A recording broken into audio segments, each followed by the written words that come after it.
What's going on, my Jack brother? Coach Scott here. Today's video is all about growing your arms so you can fulfill your obligatory duty as a bro to direct traffic to the beach this summer. In this video, I'm going to share the best way to structure your training to build bigger arms. We're going to talk about the number of sets that you should be performing, exercise selection, and advanced training technique. First, let's talk about training volume. According to research, our arms respond best to high volume training. We're talking about upwards of 30 sets per week. Now that does include compound movements. Your biceps get worked with back exercises. Your triceps get worked with your chest and your shoulder exercises. So if you're doing say 14 sets for your chest for the week and you're doing 3 sets of shoulder presses for the week, your triceps are involved in those movements. Those would be considered sets for your triceps. So you'd be looking at 17 sets already just for your triceps. So if you want to work upwards of towards that 30 sets for your triceps for the week, that'd give you about 13 sets to work with your triceps. Of course, you're gonna be spreading that volume across the workouts. You'll probably find that when you do, say, a training split, like a push-pull leg split, where you're training chest, shoulders, and triceps, during a push workout, if you're saving your triceps for the end of the training session, they're pretty smoked, especially if you're doing 9 sets for chest and 6 sets for shoulders. Then you get to triceps and you try to do 6 sets for triceps as well. You're gonna be exhausted at the point, not give the same kind of quality effort that you'd give if they were earlier on in your training session. Now, some would argue if you want to prioritize the growth of your triceps, you would place those tricep exercises at the beginning of the push workout, and I completely disagree wholeheartedly with that approach. Sure, you're going to be able to give a little more focus to those tricep exercises, the isolation exercises there. You may be able to lift a little bit more weight, but by the time you get to the chest and the shoulders, those movements are going to suffer tremendously. Your limiting factor for any kind of chest press isn't going to be the pecs, it's going to be your triceps. So you're going to reduce the load there, the overall training volume for your chest and your shoulders. And we've already talked about how those compound movements, those chest exercises, play a huge role in the overall development and growth of your triceps. So you're gonna wanna make sure that you're able to give your best to those movements. Now really, guys, there is a limitless amount of training splits that you can experiment with to see what works best for you when it comes to prioritizing the growth of your arms. One split that we just recently followed in the Jack at 40 Club is chest and back on day 1, quads with a bit of hamstrings day 2, day 3 was shoulders and arms, day 4 was chest and back, day 5 was hamstrings with a bit of quads. Day 6, once again, was shoulders and arms. So arms, we're getting almost direct arm work, and I think that is truly the best. If you're going to experience the best gains from your arm growth, I really think it's important to have a dedicated arm training day in there at some point, whether it's arms and a bit of shoulders or just completely arms on their own. You're gonna be able to give the most attention to your arms. Now let's talk about exercise selection, beginning with the triceps. It's important to note the anatomy of the triceps, which has 3 heads. That's important for exercise selection. So we've got the lateral head of the triceps, which comes out the side and helps form the shape of the horseshoe there. The medial head lies underneath here, and then the long head of the triceps actually crosses the shoulder joint there. So that's important because if you want to emphasize the long head of the triceps there, you're going to want to make sure that you have some shoulder flexion in there. So there's a few exercises that come to mind when we're talking about working the triceps with our shoulders in that flex state, arms up above our head.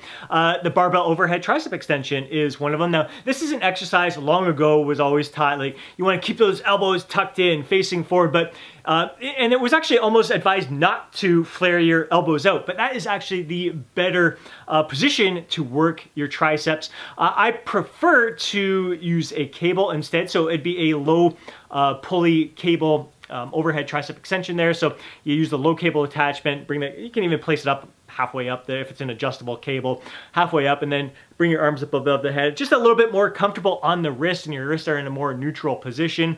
But my favorite exercise with my shoulders in that flex state, arms up above the head, is the single arm cable tricep extension, overhead cable extension there. So again, once again, you want that elbow flared out to the side, maybe just slightly forward a bit, but not completely forward in front of you. And you're bringing the hand back behind your head, and then driving it outwards away from your body there. So not in front of your body, off to the side is where you're working that path of the movement there. That is definitely one of my favorite exercises. When it comes to working the other heads of the tricep, So the lateral head, the medial head, the long head's still gonna get worked, again, with all of these other exercises. That's the one thing. So shoulder flexion is going to have an impact on the long head. So if you have your arms up above the head, maybe even a skull crusher, the arms are about 90-degree angle to your body, and then any other kind of tricep press down, now your shoulders aren't flexed at all. So the long head isn't as emphasized as it would be with your arms up above the head. But when it comes to the lateral head, the medial head, basically, some would argue that it doesn't matter what you do after that. Just go with the exercises that are comfortable with you. Some EMG, some MRI studies have shown that like the rope tricep press down might be better for the lateral head of the tricep compared to like with a straight bar press down. Some people find the straight bar tricep press down to be uncomfortable on their wrist. Again, exercise selection, because so many of these different exercises, there's not going to be too much of an emphasis towards any of the heads of the tricep. Just go with what feels comfortable for you. For myself personally, I freaking love the cross cable tricep press down there. So instead of using a rope or a bar, you're using the cables there, the two individual cables crossing over in front of you. So slightly lean forward there. That is definitely my favorite tricep exercise, I'd say, is that cable, the cross cable tricep press down, as well as a single arm cable overhead tricep extension. Those are my two favorite tricep exercises. But again, you want to roll with what feels comfortable for you. Now let's move on to the biceps. So you've got a long head of the bicep, which is on the outside. You got the short head that's on the inside, but you also have the brachialis muscle that runs along the side. It's actually underneath the bicep. So developing that brachialis muscle helps pop up the bicep muscle there, but it also adds like kind of that 3D effect that really adds a whole new dimension to the arms, really thickens it up, shapens it up. And you look from the side, you got the brachialis popping on the side, you got the lateral head of the triceps there. It just adds, I think, character and a finished polished look to your arm. So you want to make sure that you are training the brachialis muscle as much as you are the short and the long head of the bicep. Like the triceps, we take into consideration shoulder flexion and extension when training the biceps, but unlike the triceps, wrist positioning can have a big impact on the development of your biceps and the brachialis muscle. So first of all, shoulder flexion. So you've got in the fully extended position, you can do an incline dumbbell bicep curl. I've also seen people doing the face away cable machine, so taking a few steps forward away from the machine. It just creates a great stretch in the biceps there, makes it a little more challenging in certain positions of the bicep movement. I find it's still very tough in the top position there when it comes to incline dumbbell bicep curl. For the more flex position, you're looking at exercises like the preacher curl, which have been shown to really only be effective in that lower third of the range. Still a great exercise to incorporate in there. I think with all training selection when it comes to the biceps and the triceps, it's just making sure that no muscle fiber goes untouched. Even if there's not that much of a difference between some of these exercises, it's just incorporating some of that variety. It's like that insurance purpose, making sure that nothing is going untouched and you're fully developing your arms there. So something different from the preacher curl would be a spider curl, where you can either hang on some form of incline bench like I'm doing here, or you can do like a normal, like the opposite end of the preacher curl, the flat end where it's more of a 90-degree angle there and it really locks you in place. Different kind of movement. It just feels unique. It's a different kind of contraction. Just going to challenge your biceps in a slightly different way. Now, when it comes to wrist angles, this is where it's really, really important. It's not so much the shoulder flexion and extension is going to have a little bit of an impact on the development of your biceps, but I find wrist positioning is going to have a huge impact. And again, if you are looking at your biceps, if you just stare at it and you flex your wrist, if you even without, you don't have to curl your arm up to flex it, your bicep flex by supinating your wrist. Turning that pinky finger inwards is going to flex your biceps. That's one of the functions of your biceps, is to rotate your wrist like that. This is where it's fun to get playful with bicep exercises, especially when you're working with dumbbells. So when you come up to the top of the movement, really supinate the wrist, turn that pinky finger inwards and intensify that contraction. It is freaking ridiculously awesome. When it comes to developing the brachialis, that muscle underneath the bicep that really creates that 3D effect and gets the bicep to pop up even more, you're looking at exercises that are more neutral grip position, like a hammer curl, whether it's dumbbells or a cable rope attachment there. that's going to develop those muscles. You can alter your grip width when you're using a bar, so going out a little bit wider is going to have a little bit impact on the long head and the short head. I wouldn't come in too narrow with the bar. That's going to cause some wrist issues and really doesn't have any impact on where the emphasis is shifting between the long head and the short head. So you're talking like just hip width, shoulder width, and then just a little bit wider than that. Don't get crazy with different grip widths there.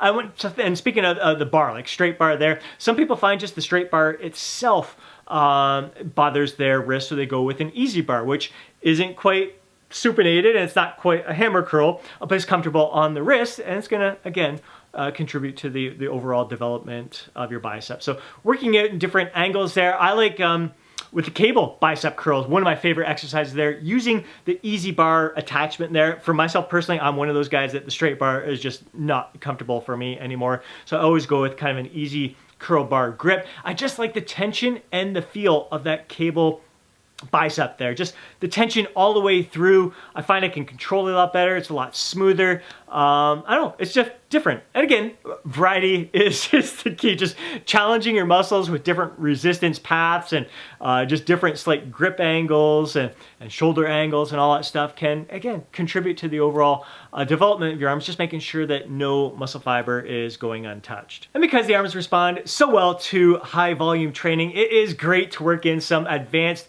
intensity techniques, advanced training techniques such as drop sets. So at the end of blasting your biceps, like maybe you're finishing off with hammer curls and just going down the rack where you're finishing off even with like 5-pound dumbbells, where you kind of looking around hoping people aren't just catching you when you're just at the end there, you're lifting 5-pound dumbbells and making it look like they're 40-pound dumbbells.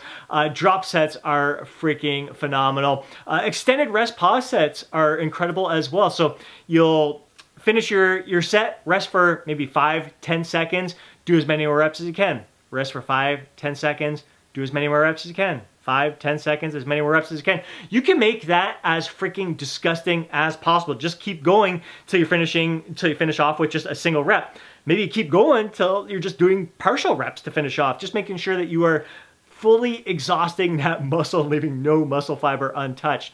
One of my favorite techniques when it comes to training the arms is like a mechanical advantage superset, where maybe for the hammer curl, you're gonna make it more strict. You're sitting down in this seated position, so there's like no momentum involved at all. As soon as you hit that point of momentary muscular failure, you stand up and then you do a cross-body alternating hammer curl, even just the hammer curl where you're alternating each and every arm. And arms are a muscle group where I think it's okay to cheat a little bit on your last set, just get a little bit momentum in there, whether it's a barbell bicep curl, or you just bounce it up a little bit more, just thrust it up a little bit more, cheat it up the way a little bit more. If you're doing like that cross-body hammer curl, a little bit of momentum there. It's going to look a little bit sloppy. And I think arms, especially your last set of arms, your last rep shouldn't quite look as smooth and easy as your first rep. I think you want to challenge yourself, you want to challenge those arms to grow. It's okay to get a little sloppy towards the end. So just a quick summary, your arms respond well to high volumes. So you're looking at hitting them with about 30 sets per week, and that includes the compound movements. So for your triceps, it's going to include any chest exercise where you're pressing, any shoulder exercise where you're pressing. Your biceps, anything where you're pulling, pull downs is going to be included in that 30 sets for your biceps. Again, you're not going to do 30 sets of chest and 30 sets of back throughout the week, so you got to make sure, if you want to make sure your arms grow, don't just stick with those kind of compound movements. You need to incorporate some of these isolation exercises if you want your arms to grow, if you want them to respond best to your training plan. So many different splits that we can incorporate out there. If you really want to prioritize your arms, I highly recommend that you have at least one day dedicated just to arm training. And then again, they're going to get stimulated on chest days and back days, shoulder days as well. And making sure that you're incorporating a variety of exercises in your training. So different shoulder angles, different wrist grips, even with the triceps, although it's not as important, the angle of the wrist, I think it's still important for you for variety's sake, and again, just to make sure you're not leaving any muscle fiber untouched, and working some intensity training techniques with drop sets, extended rest pause sets, or mechanical advantage supersets, or just any kind of fun training technique, partial reps at the end, make it a little sloppy and disgusting towards the end. All of that is cool. Anything you can to challenge those arms to grow. And that's a wrap. I hope you enjoyed today's video. If you did, please do me a favor and smash that thumbs up button. I'd really appreciate it. If you want to see more videos like this, be sure to subscribe to to the channel and hit that alert button so you're notified each time I upload a video. If you know a fellow bro who would benefit from watching today's video, do me a favor and share it with them. More than anything, I'd love to hear from you down in the comment section below. Share your thoughts, share your insights, share your feedback, share your experiences with us, and before you go, don't forget to download your free guide, Jacked After 40. Have yourself an amazing day. Catch you in the next video.